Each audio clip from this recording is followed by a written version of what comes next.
Bonjour, heureux de vous retrouver. C'est en remontant aux origines des phénomènes jusqu'au tréfonds du passé que l'on saisit mieux la portée du présent. Hier, grand-père de demain, engendre d'abord l'actuel, et celui-ci, comme toute réalité, découle d'une genèse. Être partie prenante, partie concernée ou partie intéressée dans une affaire quelconque, personne physique ou personne morale soit-on, implique la définition de chaque partie en partant de ses racines. Un État, comme un citoyen, doit obéir à cette règle. L'intérêt d'identifier un État dans la communauté internationale que symbolise l'ONU, en connaissant même sommairement sa genèse, comme l'on saisit l'état civil d'un citoyen, me semble évident. Il nous permet d'appréhender la valeur, le poids et l'impact de la structure en question dans sa relation de partenariat, dans son rapport de rivalité ou dans son état de conflit avec les autres parties impliquées. En accordant ici la priorité aux États par rapport aux autres entités, sociales, économiques ou politiques, je me dois donc de parler de l'Algérie avant le Polisario dans la question du Sahara marocain dit occidental, d'autant que le rôle déterminant d'une Algérie boumedieniste, toujours agissante dans le zigzag, est devenu aussi certain et connu du monde que celui d'une Qaïda ben ladeniste, toujours active dans la clandestinité. Toutefois, avant d'explorer les racines de la haine du pouvoir algérien, tel qu'on l'interprète au Maroc ou même chez d'autres régions du monde, comme constante de son hostilité à l'intégrité territoriale du Maroc, il nous faut saisir le secret de l'antagonisme algéro-marocain qui en découle comme l'eau d'un ruisseau provenant de sa source.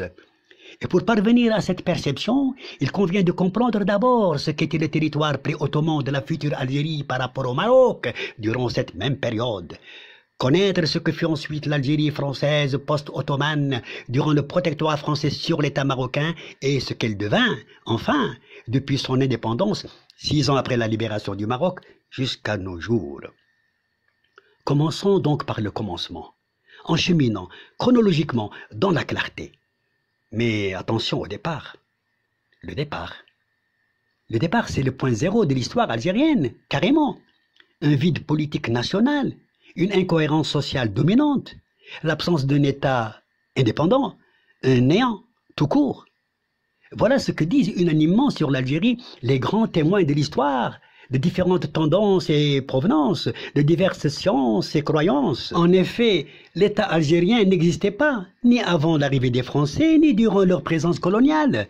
Il n'y a jamais eu un État algérien souverain, ni dans le sens classique conventionnel westphalien, ni au vu du droit international contemporain. Ces renseignements n'émanent pas de ma fiction, ils ne dérivent pas non plus d'un conte ou d'un songe. C'est une vérité certaine que nous dévoile l'histoire de la bouche même de ceux qui l'ont créée ou façonnée. Elle s'impose à la mémoire, une fois apprise, comprise ou admise. Laissons donc parler les annales et les documents. Écoutons les aveux de ceux qui inventèrent l'Algérie au XIXe siècle et les témoignages de ceux qui furent associés à son décollage dans la deuxième moitié du XXe siècle.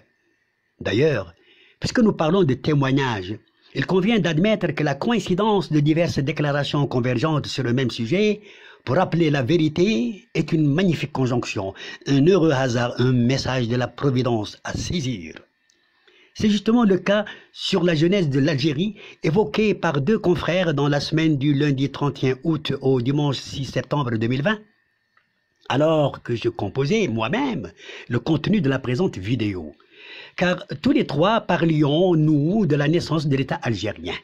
Il s'agit de deux chaînes sur YouTube, celle de M. Mohamed Ben Daha et celle dénommée Diaspora Sahraoui, animée par M. Wari Boulayoun. Écoutons-les successivement. واش تاريخ الجزائر مزور؟ السؤال ما كيطرحش بهذا الشكل هذا. اش من تاريخ؟ اش من حقبه؟ اش من جزائر؟ لان ملي كنقولوا الجزائر كتختلط علينا. اذا كنتكلموا على الدوله الجزائريه، دوله الجزائر تاريخها كيبدا من 1962 فقط، فاش تقرر المصير السكان الجزائريون قرروا المصير باش تكون عندهم دولة مستقلة سميتها الجزائر أو سميتها الجمهورية الديمقراطية الشعبية الجزائرية. هذاك كيبدا من 1962. قبل ذلك ما كانش دولة الجزائر. الجزائر امتى تنشأت؟ امتى تخلقات. حتى كلمة الجزائر شكون اللي عطاها لديك المنطقة ديك البلاد؟ فرنسا، واحد فرنساوي هو اللي عطاها في 1860 إلا خفت نكذب، هو اللي عطاه هاد سميت هاد لا كونتري اللي كانوا فيها، قال لي وكتب لفرنسا باللي راه هاد البلاصه سميناها الجزائر. En effet, M. Boulayoun a raison. C'est un Français qui a prescrit le nom Algérie à l'Algérie avant l'Algérie.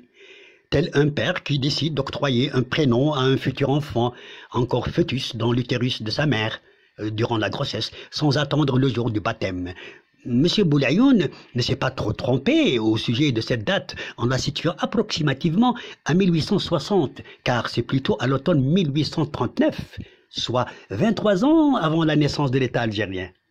Relatons d'une manière précise les circonstances de l'événement en révélant le nom de la personnalité française ayant attribué au pays voisin du Maroc à l'Est le nom qu'il porte aujourd'hui. En somme, messieurs Bendaha et Boulayoun ont rappelé différemment l'inexistence de l'Algérie en tant qu'État avant 1962, en se basant, comme moi d'ailleurs, sur les sources historiques fiables, tant classiques que modernes. En effet, l'identité algérienne n'existait pas avant 1830, car jusqu'au 8e siècle, les populations qui y vivaient étaient d'origine phénicienne, berbère, romaine et de religion majoritairement chrétienne. Plus tard, au XVIe siècle, profitant du chaos répandu par les Espagnols dans l'espace territorial central de l'Afrique du Nord, les Ottomans en prirent le contrôle avec Alger pour capitale, pour une longue période de 314 ans, presque jour pour jour, de l'automne 1516 au printemps 1830. S'ensuivit alors, comme on le sait, l'époque coloniale française pour une période de 132 ans, 1830-1962. Et, faut-il le reconnaître, par honnêteté historique, quoi qu'on en dise, seul le débarquement des troupes françaises devait mettre fin définitivement à 3 siècles d'atrocités sur un territoire qui, jusqu'alors, était officiellement appelé le pays de barbarie. Ainsi, je répète, moi aussi, qu'il n'y a jamais eu d'État algérien avant 1962. Et d'ailleurs, avant mes 2 collègues et moi-même, que d'historiens marocains l'ont affirmé et confirmé. Mais rien à faire. L'on trouve encore certaines structures au sein du pouvoir algérien ou pro-gouvernemental qui alimentent obstinément une polémique infondée et stérile en falsifiant l'histoire. J'y consacrerai un épisode à part. De ce fait, il est fort probable, pour ne pas dire certain, que dès aujourd'hui, ou demain, ou peut-être après-demain, quelqu'un ou quelque chose en Algérie nous démentisse carrément. Quelqu'un ou quelque chose de politique, de médiatique, de culturel, de social, d'économique ou même de militaire qui sortirait de son état de muet pour contredire les Marocains. Oui, tous les Marocains qui auront déclaré que l'État algérien est la création de la France à partir de 1962, à commencer par mes 2 collègues précités et moi-même, que l'on percevrait peut-être à partir d'Alger comme 3 mousquetaires. Mais si une telle hypothèse se concevait, nous n'en serions que fiers en nous considérant alors comme les 3 mousquetaires du roi que nous défendrions pour ne pas décevoir Alexandre Dumas, ni déprécier la réputation de son roman historique. C'est notre simple appartenance au Maroc qui leur miroiterait, eux les dirigeants algériens, un manque de crédibilité de notre part, même si nous portions la vérité éblouissante sur nos épaules. C'est notre simple marocanité qui pousserait les structures officielles algériennes à nous disconvenir. Même si nous déclamions la vérité à tue-tête, même si nous proclamions l'exactitude sur tambour et trompette, même si nous réclamions l'équité sur des charrettes. Car, Marocains, l'on nous accuserait d'anti-algériens, ennemis de la révolution algérienne, et l'on prendrait nos propos pour des bobards devant des faussetés algériennes dans la matière que des Algériens prennent pour argent comptant jusqu'à nos jours.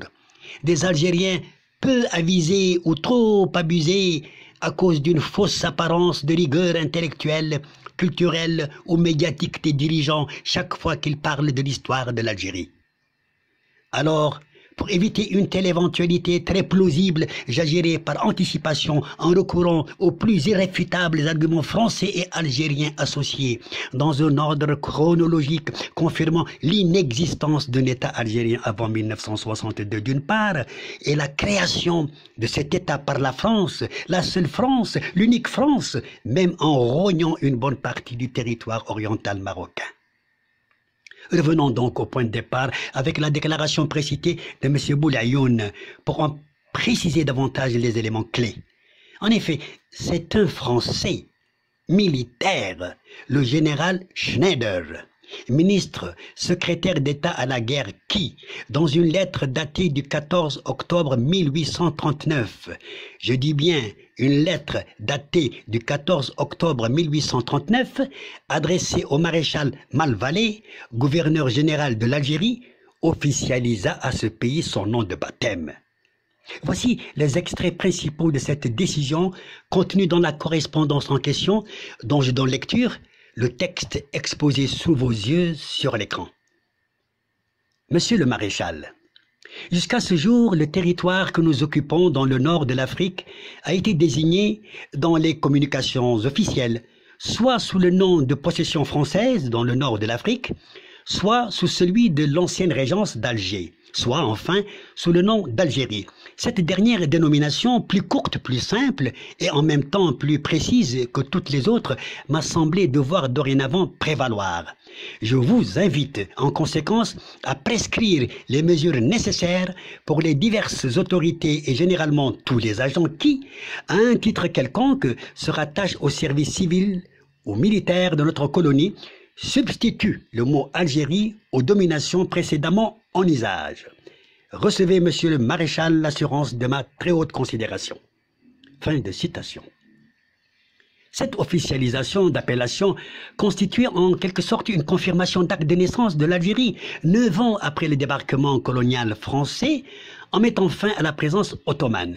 Mais elle certifiait aussi le rattachement total de cette colonie nord-africaine à la France, comme partie intégrante de son empire. Passons à présent à l'aveu du père du protectorat qui, avant même son arrivée au Maroc, connaissait bien les conditions de naissance de l'Algérie mieux que tous les Français, pour l'avoir dirigé lui-même, jusqu'au moindre recoin de ses coins, jusqu'au profond tréfonds de ses fonds. J'ai nommé le maréchal Lyautey.